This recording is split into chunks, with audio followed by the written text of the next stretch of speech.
Peace, everybody. Welcome to Capital Combat. The name says it all. I'm Hakeem Branch, and today I'm going to break down UFC 241 that's going down this Saturday on ESPN pay-per-view.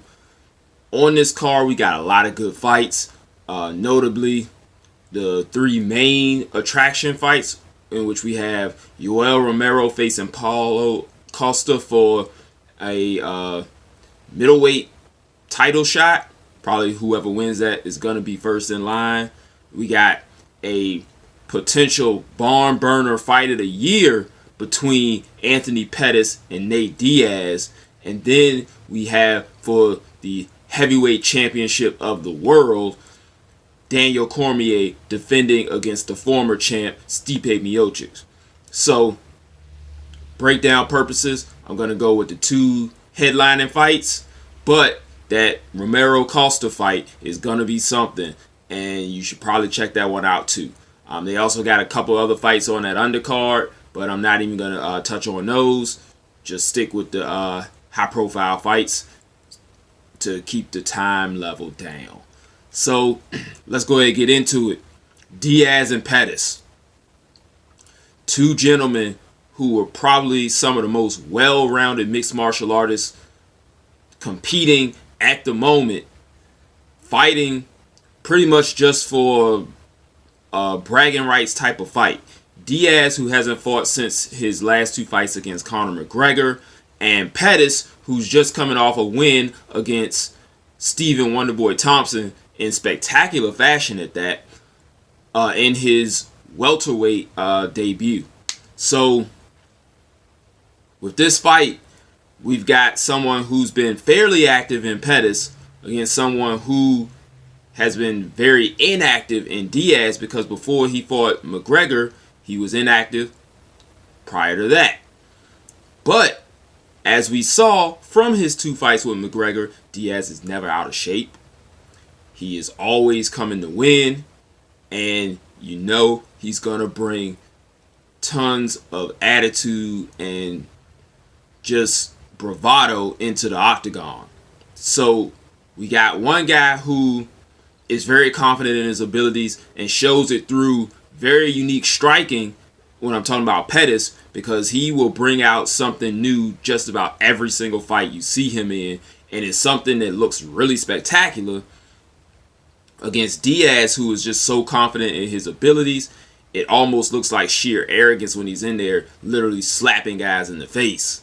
So, what are we going to get when these two guys match up? That's a big question. No one really knows. The Vegas odds are a toss-up. The predictions online, toss-up. So, talking with Rob, my brother, we, went over some keys that we think that each guy can do to win. And for Pettis, Rob made a very good point to focus on the leg kicks. That's something Conor McGregor did in the rematch, something that Ben Henderson did in his win versus Diaz, combined with a very, very highly capable wrestling game. Pettis does have a wrestling game. I don't think it's on the, not quite Ben Henderson level, even though he beat him. He beat him, one of the biggest highlights in all of mixed martial arts, the Showtime kick off the cage in a very close fight. But that's how they were able to defeat him.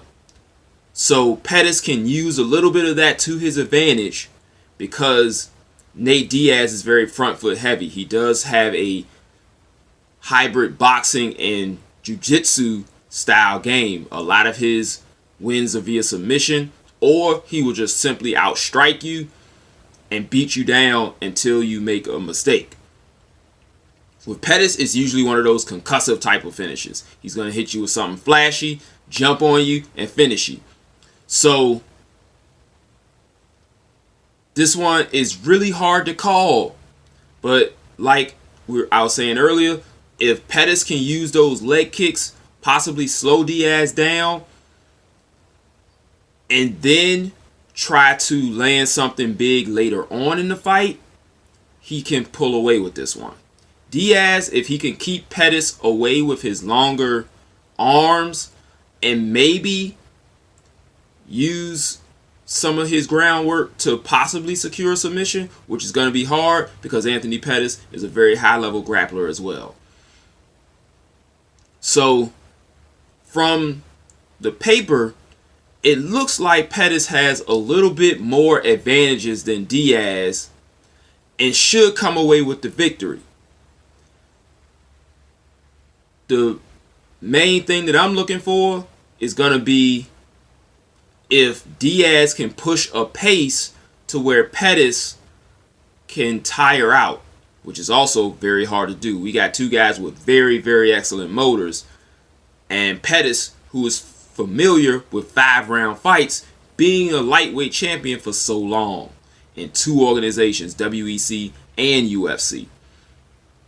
So he's used to going 5 hard rounds with people. Like I said, that Ben Henderson fight was a hard 5 rounds. The rematch, not so much, but Ben Henderson was pushing the pace a lot in that fight too. So it's gonna be really hard to see Pettis wearing him down. I mean, not Pettis, Diaz wearing Pettis down over the course of 3 rounds. So I'm gonna have to go with Pettis on this one. I think his strikes are gonna be the more meaningful. They're going to show more impact. They're going to have more eye-catching capability for the judges. They're going to be more showy. They're going to have more impact. Diaz kind of likes to pile up points. His punches don't look as hard as someone like Pettis when he lands. Pettis is going to have that more snap on there. Diaz is more of a volume type of striker. So I'm going to go with Pettis in a 3-round decision that's going to look really close because of how good Nate Diaz is. On to the main event. So, Cormier, Miocic. Miocic has not fought since losing the title to Cormier. Cormier had a 1 fight in between fighting Derek Lewis, beating him fairly easily after Derek Lewis came off a really hard fight of his own. Anyway, any fight against DC is going to be a hard fight. With this one, it's going to be a matter of distance versus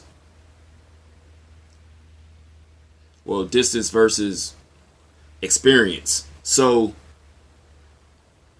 DC is the more experienced fighter as far as longevity, as far as skill set, as far as people he's fought. Miocic, on the other hand, is a lot bigger and can use the distance to his advantage if he can. He was not able to in the first fight. Don't think he's going to be able to in this fight either. He would have to keep Daniel Cormier off of him for 5 rounds, pile up points, possibly catch him with a shot as he comes in. But DC is very good at fighting people bigger than him because he's always fighting people bigger than him. He's about 5'10", and at heavyweight, that is really short. So he is used to guys having reach advantages on him. And to this point, only one man has been able to take advantage of that, being John Jones. Skill-wise, Stipe Miocic is not on that level.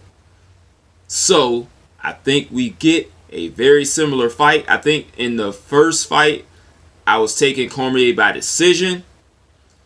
I think that this time he will get a decision. I don't think he can catch lightning in a bottle and stop Miocic twice. But if he does, that would be a huge victory for him to stop the former champ twice would be a spectacular fashion. But I'm thinking this time he's going to use that wrestling after, he tries to test that chin, sees Miocic really isn't going anywhere. I think Miocic will be aware of those punches in the clinch this time, so he won't get caught as off guard as he did the first fight. But he's not going to be able to stop that wrestling of Cormier. Miocic did have some wrestling experience, but is nowhere near the wrestling experience of Daniel Cormier, and that's going to show in the octagon this Saturday. So let me know what you think, guys. Hit us up in the comment section. Let us know how you think the fights are going to go. Even if you want to talk about one of the undercard fights that we didn't discuss, we can talk about those in the comment section. Like this video. Hit the subscribe button so you can catch the recap. You can catch Rob and I's other videos once you hit that bell icon. It'll let you know when we upload our videos. And we look forward to seeing you guys in a recap. Until then, fight on. Round one, and you've already lost. They don't seem to see that everything we've done is coming and cost. My fists are on fire. I perform till I perspire. My demons are in a rage. Keep thinking that it's a game. I kick rhyme, hurricane. I told them I don't play. I'm liquid. Black Street Fighter.